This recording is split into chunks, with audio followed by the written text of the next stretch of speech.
მოლოდინი იმისა, რომ რუსეთთან შეიძლებოდა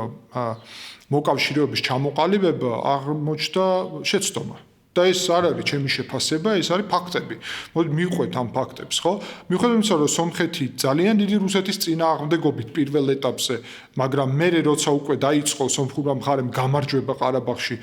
რუსეთს მოუნდა მხარდაჭერის ჩვენება სომხეთისთვის და იყო იქ ელემენტები მხარდაჭერის, მაგრამ ძალიან მნიშვნელოვანია, რომ სომხურ საზოგადოებაში ეს ყოველთვის აღიქმებოდა, რომ უკვე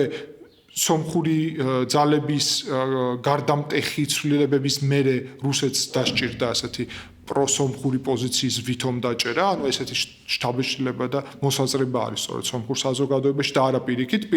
პირველ ეტაპზე ძალიან აქტიური იყო აზერბაიჯანის მხარდაჭერა, მაგრამ აქ მნიშვნელოვანი არის, რომ სომხეთი სუბიექტი გახდა ამ ყარაბაღის გამარჯვების შემდეგ და პრემიერ-მინისტრი ვაზგენ სარქსიანი მაგალითად იმ დროს, რომელიც ამ ომის დროს თავდაცვის მინისტრი იყო, მერე პრემიერ-მინისტრი გახდა გამარჯვებული ერთ-ერთი სიმბოლო და ეროვნული გმირი არის სომხეთში, ძალიან სუბიექტურად ექცეოდა რუსეთს, მიუხედავად იმისა, რომ იყო მოკავშირე და თვითონაც ჰქონდა სურვილი, რომ რუსეთთან ჰქონოდა კარგი ურთიერთობები. მიუხედავად ამისა,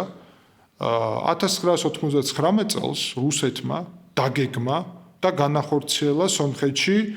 ამას სახელმწიფო გადატრიალებაც არ ქვია პრინციპში, პარლამენტში შეჭრის შედეგად მოკლეს სომხეთის სამხედრო პოლიტიკური ხელმძღვანელობა პრაქტიკულად მთლიანად და მათ შორის პრემიერ-მინისტრი ვაზგენ სარქსიანი. ერთადერთი რომელიც ვინც გადარჩა ამის შემდეგ და ვისაც ჰქონდა მნიშვნელოვანი პოზიცია, ეს იყო ვლადიმერ პუტინის ადნაკაშნიკი, რასაც ეძახიან, კგბ-ს მიმართულებით, ანუ ერთად სწავლობდნენ კგბ-ში, იყო რობერტ ქოჩარიანი, რომელიც ხდება შემდეგ სომხეთის პრეზიდენტი.